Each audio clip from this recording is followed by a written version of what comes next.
Hi, it's the Superheroes of Travel with Ricky TYUS from It's Your Time to Travel, along with TOSCHI Williams on TalkTainmentRadio.com.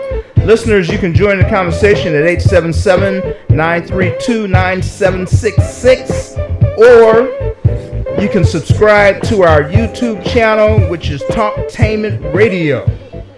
So our title of today's show is Peru, the richest country in the world. Peru invites you to discover that being rich isn't about the most, it's about experiencing the most unforgettable moments, and Peru offers that.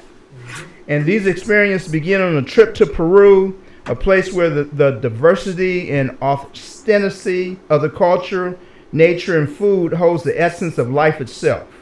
A single trip is not enough to discover all the wonders of Peru.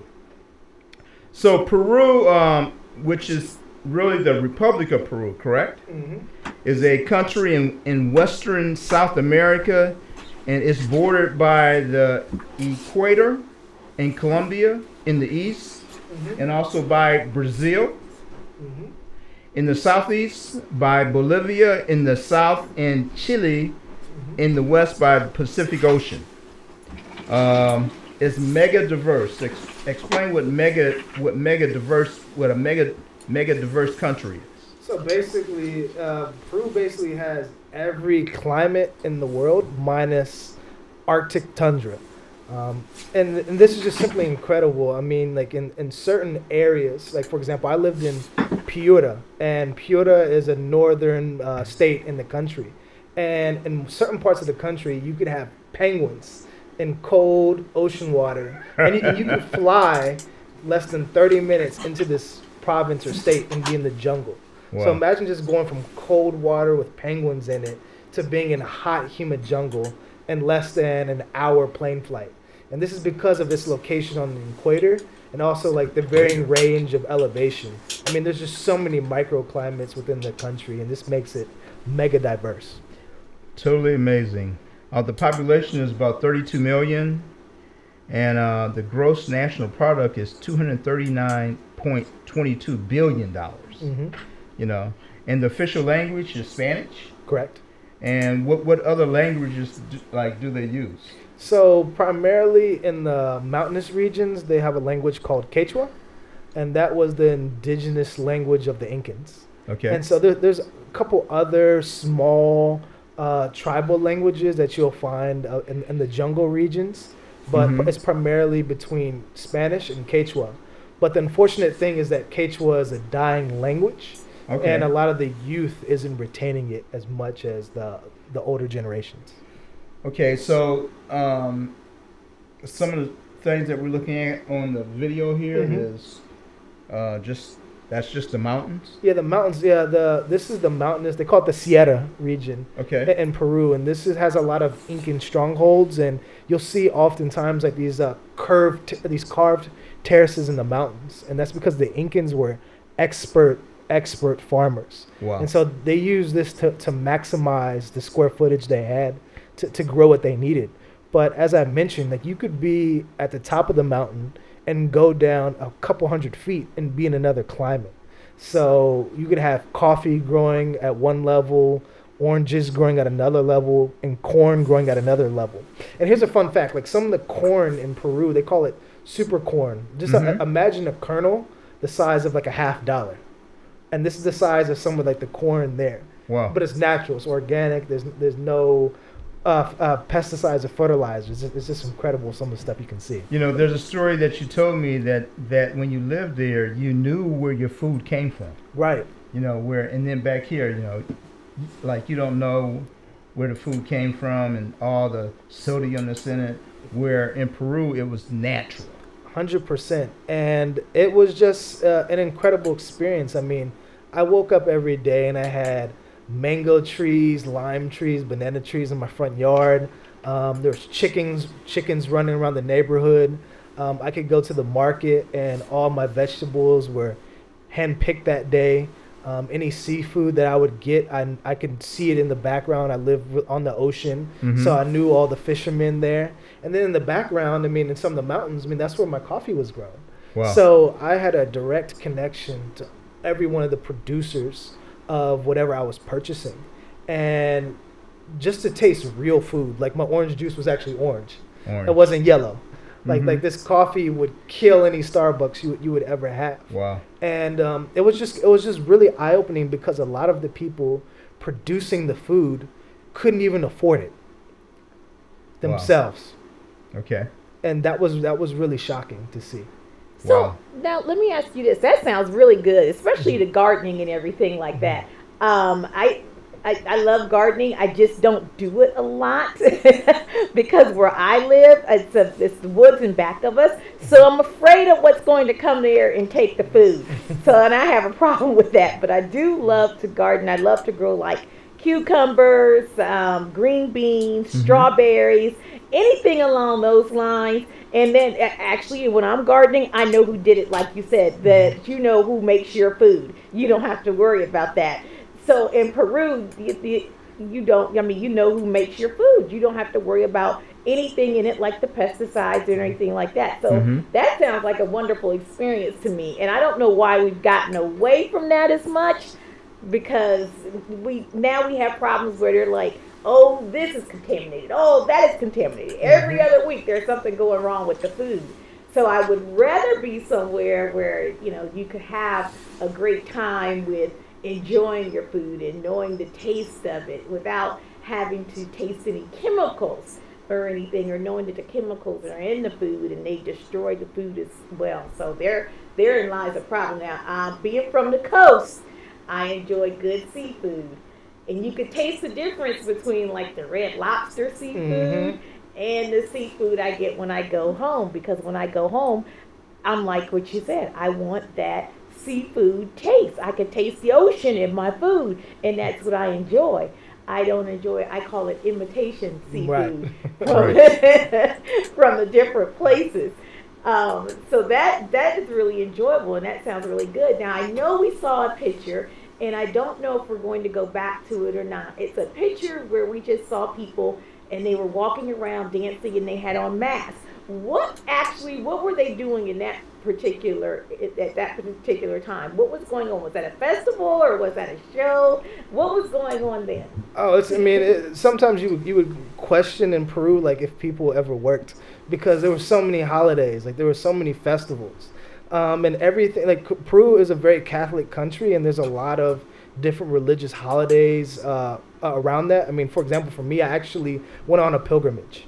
And I hiked over 200 miles in 3 days. I went from hot 100-degree desert to 30 degrees freezing temperatures in a mountain. Wow. Nice. And so, but Peru is known, like some of the bigger festivals. One is it's Carnival. It's in Cajamarca, and they wear a lot of masks and dance, and there's a lot of bright colors with a lot of the native local dress. But there's in every different region and every different department, there's some type of festival or religious holiday, and it varies because there's so many different influences going on.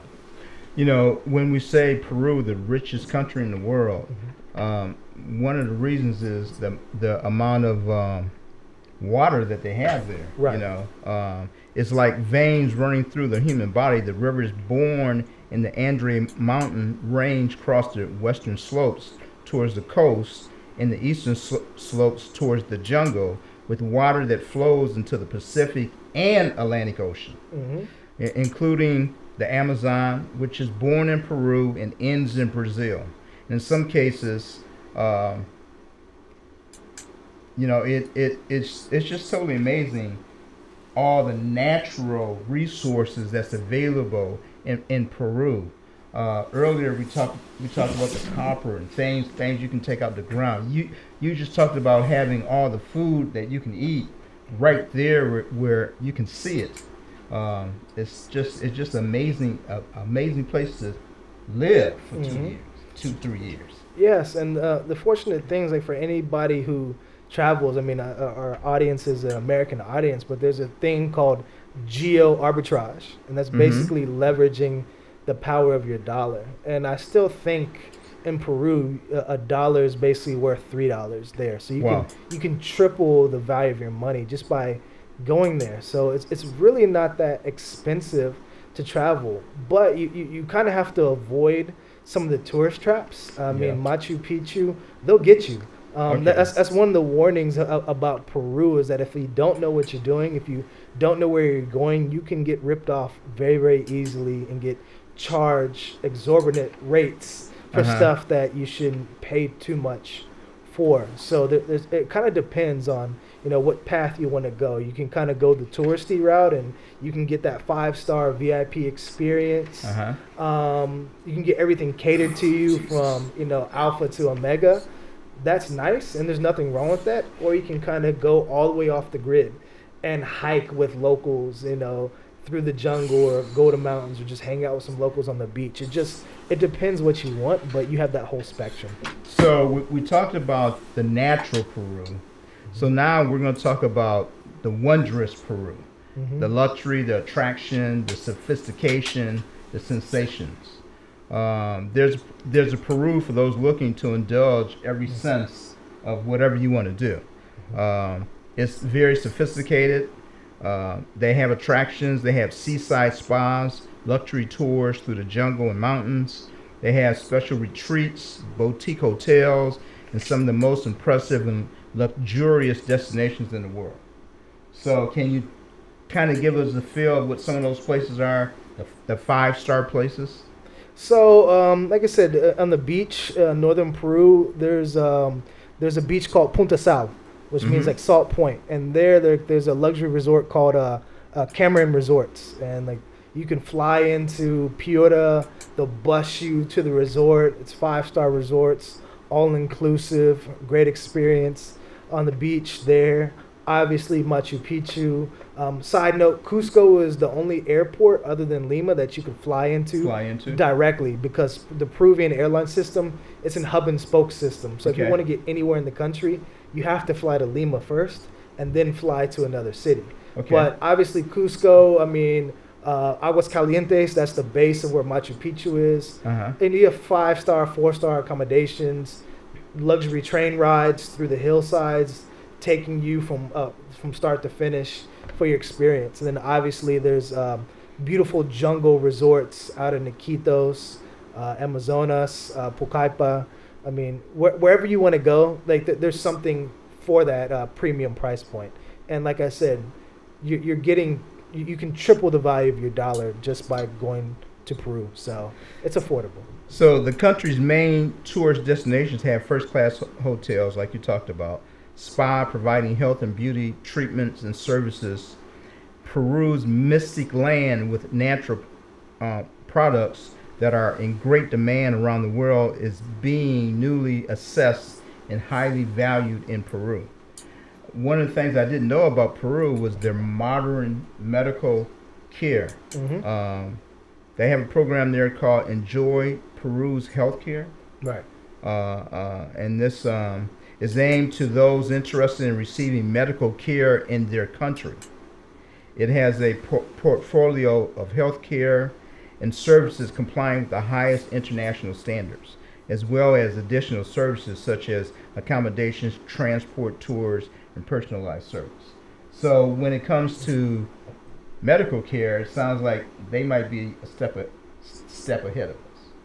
Once again, just like I said earlier in the show, we seem to fall really far behind when it comes to certain things. So we really need to catch up with the rest of the world out there. There's so much going on out there. But I did want to ask a question, Craig.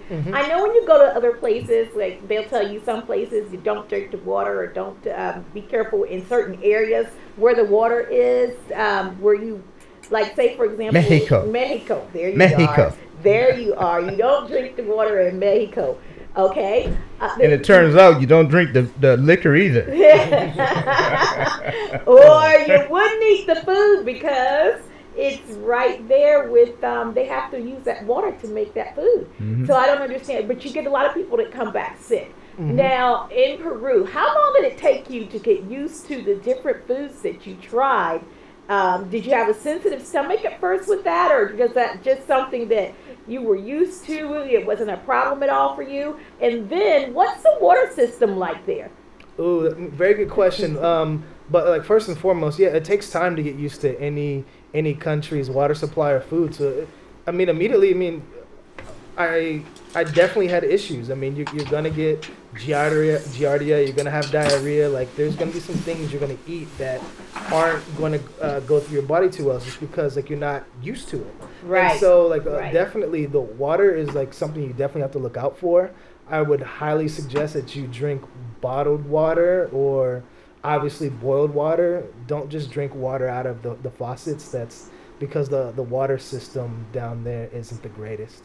And something could look so crystal clear. Like, there were people who would make the mistake of hiking and drinking out of these glacial lakes. And little did they know there was a farm, less than a mile away with hundreds of animals that had gotten into the water. And they had giardia the next week.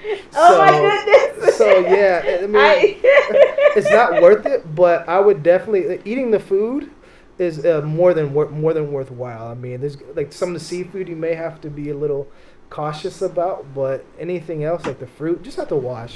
It's common sense, if it looks dirty, it may be dirty, but it's worth it. It's worth it. Wow, that's totally amazing. So just to follow up, like what you talked about, like for example, Lima has the modern hotels built on cliffs. Right. They have bars, nightclubs, spa, daycare, beauty salons, car rentals, flight reservations, cash machines. Because Cuba, and you weren't here, doesn't have cash machines. It only takes cash. It doesn't take credit cards. Laundry service, a car wash. So they have all these things going on: entertainment, cinemas, theaters, museums, restaurants, cafe, bowling, local shops. So it's as modern can be.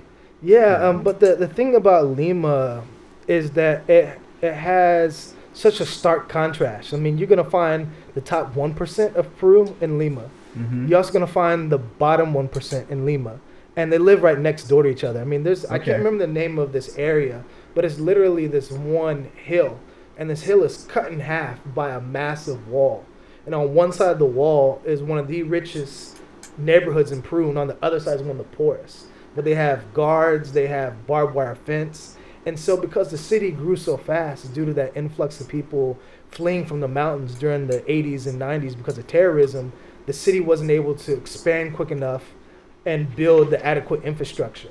So you're going to have that contrast, and you have to be careful in a city like Lima, because you could be in Hollywood one second and Hollywood the next. So, but it's like I said, it's common sense. It's common sense.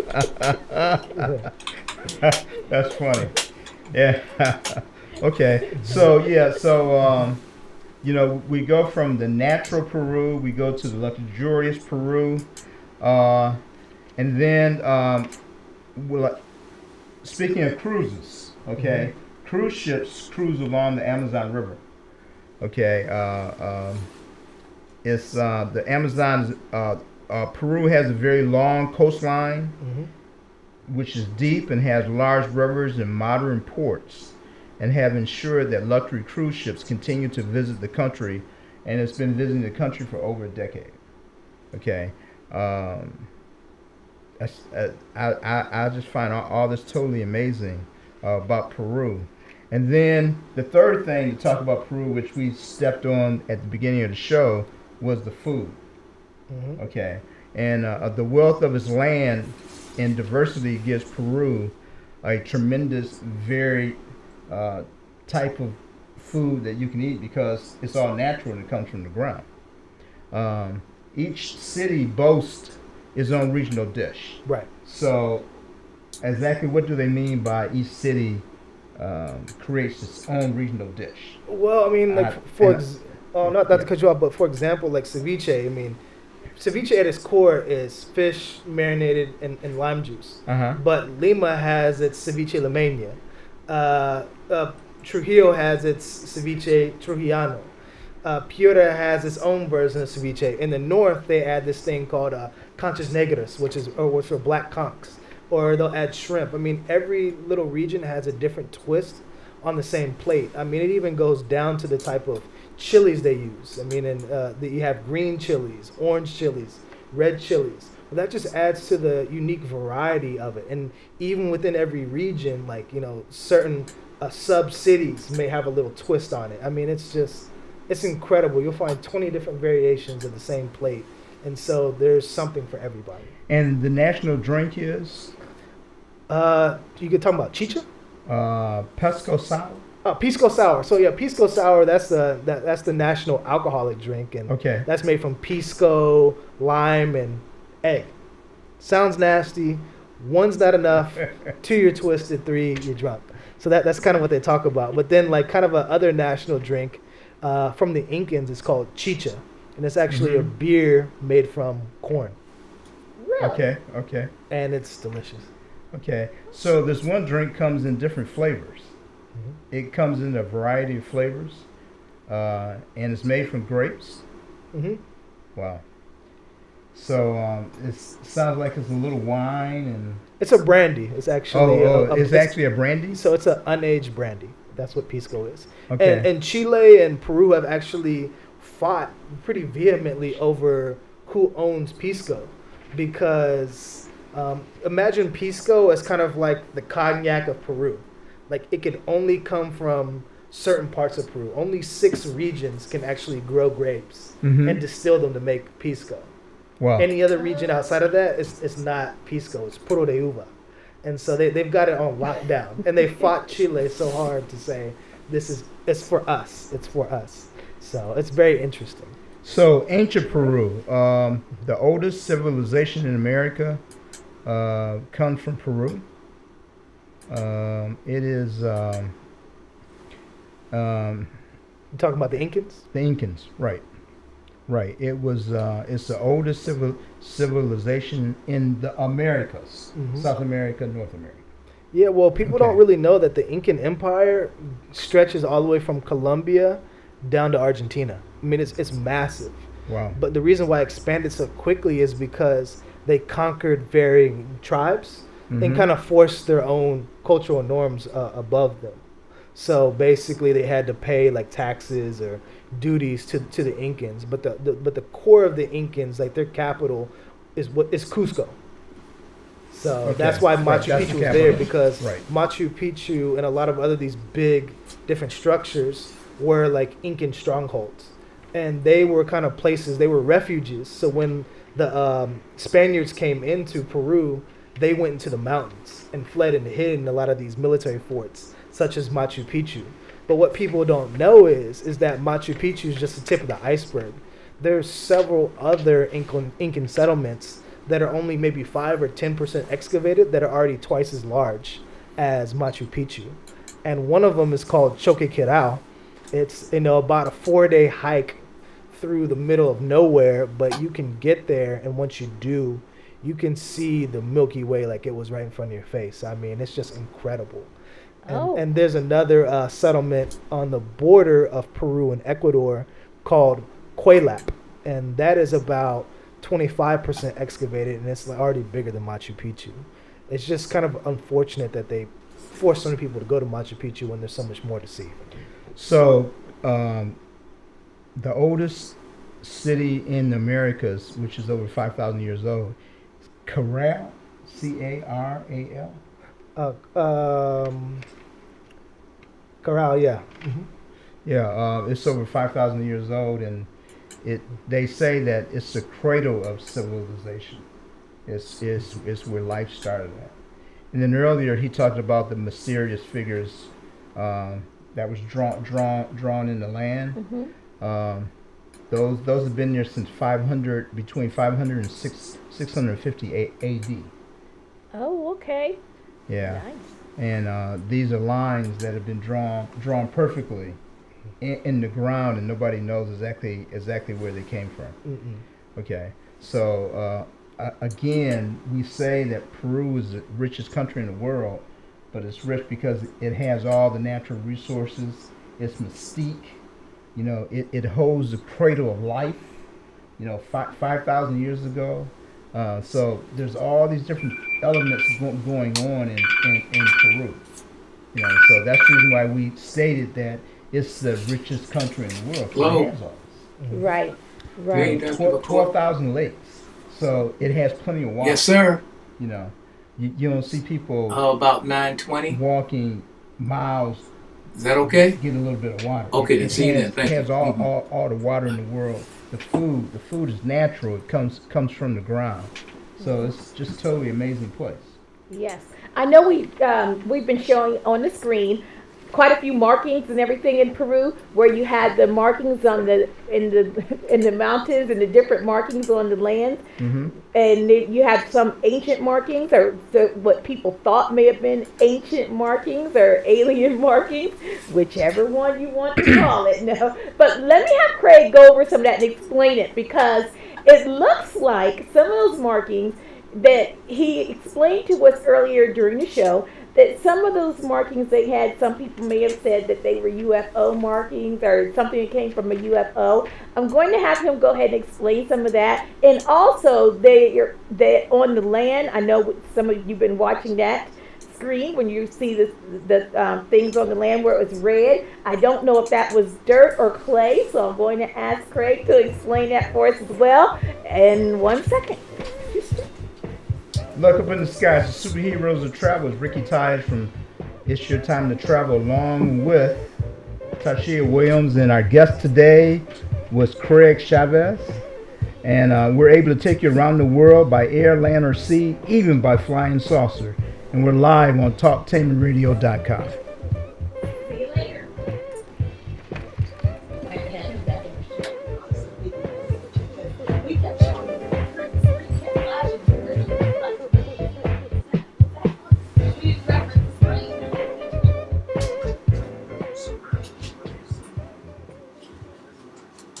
Yeah, it's not even